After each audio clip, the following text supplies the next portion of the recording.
አያቶቻችን ጣዖት አምላኪ አይደሉም። እኛ ነን ጣዖት አምላኪዎች።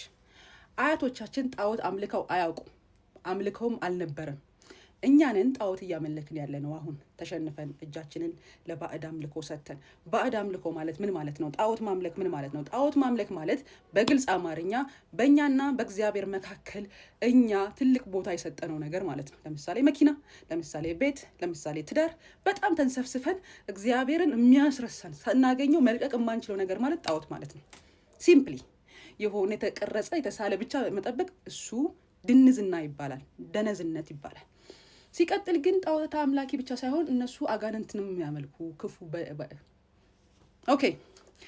እና የቡዳን እምነት ከክርስትና ጋር የሂንዱይዝምን እምነት ከክርስትና ጋር ለመቀላቀል የሚደረግ ጥረት ላልከው፣ ክርስትና የራሱ የሆነ ንጹህ ምን ነገር አለው?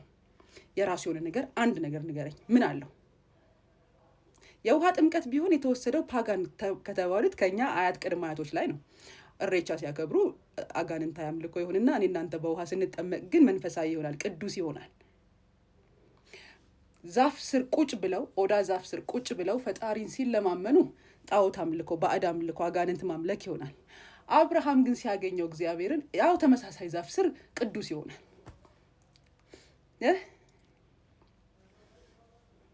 የኛ አያቶች አንድ ጥፋት ምን እንደሆነ ታውቃለህ?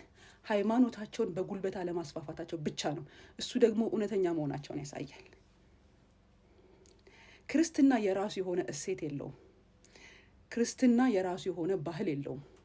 ክርስትና የራሱ የሆነ ምንም ነገር የለውም። እያንዳንዱ ክርስትና ውስጥ የሚካሄድ ሁሉም ነገር የተወሰደው ፓጋን ናቸው፣ ጣዖት አምላኪ ናቸው፣ ባዕድ አምልኮ አለባቸው ካልካቸው ቅድመ አያቶቻችን ነው። ይህም በኩራት እናገራለሁ። እናንተ ስም አውጥታችሁ ፓጋን ያላችኋቸው የኛ አያቶች እግዚአብሔርን ፌስ ቱ ፌስ ያውቁት ነበረ። ቂቤ ይቀባሉ። ኦኬ፣ የኛ አያቶች ቂቤ ይቀቡ ነበር። እሱ ጣዖት አምልኮ ነው። ናይስ። እግዚአብሔር ነቢያትን ልኮ ዘይት ሲቀባስ ነው ቂቤ መሆኑ ነው። ቂቤና ዘይት መሆኑ ነው ልዩነቱ። ያንተ አስተምሮ እቺን ሀገር ከረገጠ በኋላ እንኳን ዛፍ ላይ ቂቤ ሊቀባ ቀርቶ ማለት ነው ለሽሮ አንድ ማንኪያ የሚደረግ ቂቤ ጠፍቷል። እምልልሃለሁ አንተ ከሞትክ በኋላ ማለት ነው አንተም አጋንንት ነው የምትባለው። ለምን ታውቃለህ? አያቶቻችን ጣዖት አምላኪ ባዕድ አምላኪ ነበሩ ስለሚባል እኛ የፈለገ ያክል ብንመጻደቅ ብንመናፈስ ስንሞት አጋንንት ነው የምንባለው፣ ባዕድ አምላኪ ነው የምንባለው። ምንድነው ባዕድ አምልኮ ማለትስ? ግልጽ አማርኛው ባዕድ አምልኮ ማለት የራሱ ያልሆነን አምላክ፣ ለምሳሌ የእስራኤልን አምላክ የኔ ነው ብሎ የሚያመልክ ባዕድ አምላክ ይባላል። አማርኛ በአማርኛ ስንፈታ የኛ አያቶች ባዕድ አምላኪም ሰይጣን አምላኪም አልነበሩም። እነሱ ጥፋታቸው ትልቁ ጥፋታቸው ሃይማኖቶች በጦርነት ራሳቸውን ሲያበዙ፣ ሲስፋፉ፣ ቦታ ሲወስዱ ምናምን የኛ አያቶች ጥፋት ፍቅር መሆናቸው ነበር። የኛ አያቶች ጥፋታቸው ያጠፉት በጉልበት አለመሄዳቸው ነው፣ በፍቅር መመለሳቸው ነው። ግራህን ለሚመታ ቀኝህን ስጥ የሚለው ፕሪንሲፕል የእነሱ ስለነበረ ነው።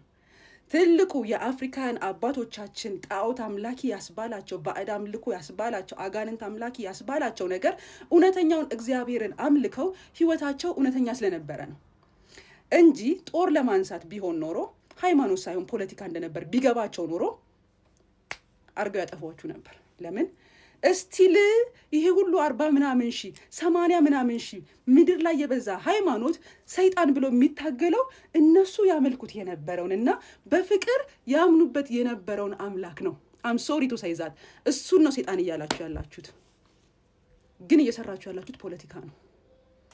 በደንብ ይገባናል። ሃይማኖት የፖለቲካ ሽፋን ነው። ዘመናዊ የቅኝ ግዛት ስርዓት ነው።